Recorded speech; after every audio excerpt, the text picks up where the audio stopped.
What's up, car enthusiasts? Hope you guys are having a wonderful day. I got another install today. It's the Madtrace from JQ Works. It's their magnetic shift paddles for the B9, which is pretty much similar to this 8V. And it's their magnetic shifters, which is really cool. It has a really satisfying sound. It comes with two different paddles, these larger ones and the smaller ones like a regular Audi. I think I'm going to go with the smaller ones. The thing is that I'm not really a big fan of these carbon fiber ones. They look cool. Honestly, let me see. This one right here. I mean, they look a bit too big for me. The thing is, okay, I got these not only just for the sound, but mainly for the feel and the sound. The carbon fiber, it's whatever, it's cool. It's carbon fiber. But I kind of like the look of the OEM ones. I'm really not a fan of, how people have this little tack on, they just glue it on. To me, those look really tacky. If you run it, it's cool.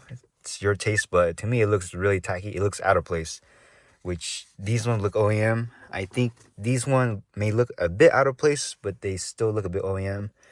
Like even BMW with the G80X series, they have the carbon fiber ones, but those really look kind of out of place for OEM kind of part. But these are aftermarkets and they do feel good, which is what I'm looking for. The look is whatever, it's fine, but it does look kind of out of place for me, but they don't look that bad. As long as they feel good and sound good, I'm okay with it. But yeah, that's the reason why I went for these ones. The people who have like the really big red one and silver ones that are just glued onto the existing paddles, they're cool to have it, but they still feel like stock and they kind of look a bit tacky just for me. But that's just my little rant. So let's get into the install. All right, so first thing I did was to disconnect the battery.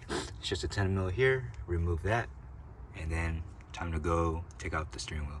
All right, so for me, I had to turn the wheel and then I disconnect the battery. So just be sure to do that.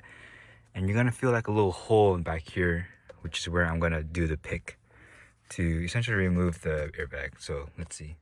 All right, I'm pretty sure I got it in now. I think I got the gist now. So technically, you just want to put it inside this. Once you put it inside the hole, you're literally in between the spring. Say these Audi rings are the spring, and you're just pushing down. That's it. You're literally pushing down on the spring, moving it down. Once the spring, you want to just move the bottom piece of the spring down, and that's pretty much where you're just unclipping the whole. The whole circle around here is a spring, and there's two springs on each side, and you're just pushing it down to unclip the spring on that side. So hopefully this is off. I'm going to try the other side, which gotta crank the wheel. If you lock your wheel before you unplug the battery, then you can't really move it. So make sure you don't move it to where it automatically locks the wheel. So now I could turn the wheel and go to the other side. No fucking way.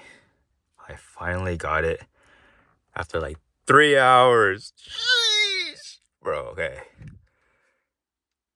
If you're gonna do this, I would just go to a shop, bro. Screw this, man. This is pretty annoying, but I finally got it out. Who cares, man? If you're gonna do it yourself, set aside like 4 hours because this is gonna be a long time to do it, but woo!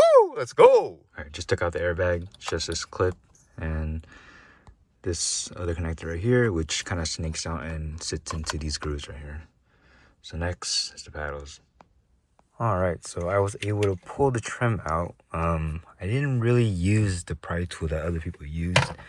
I was just pulling it slowly with my hand because it's literally just rubber or like a plastic, a really soft plastic, so it just squeezes in.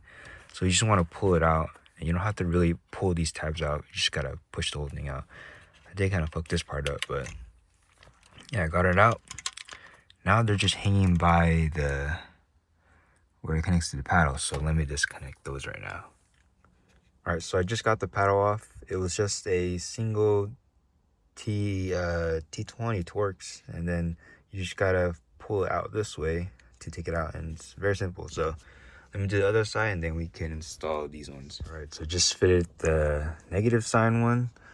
It's pretty easy. It just hooks on right there where the wire is. After you feed the wire, you just gotta hook it in, and then just torque that down, tighten it, and it's actually really nice. I think I'll move it out a bit more because I can kind of feel the what's it called, the hardware, the screws in the back. So maybe I'll slide it out a little bit.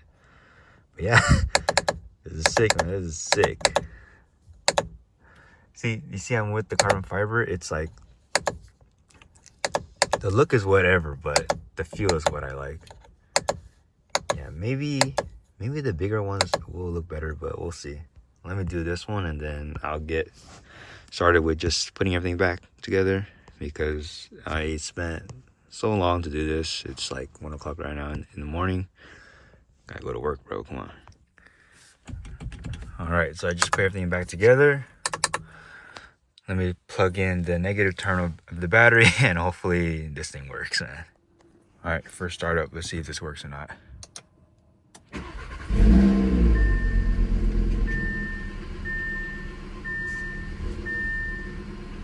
Steering malfunction. Okay, I'm getting a lot of codes. Hopefully these things all go away. So let me clean up and then we'll drive around and see if these things go away.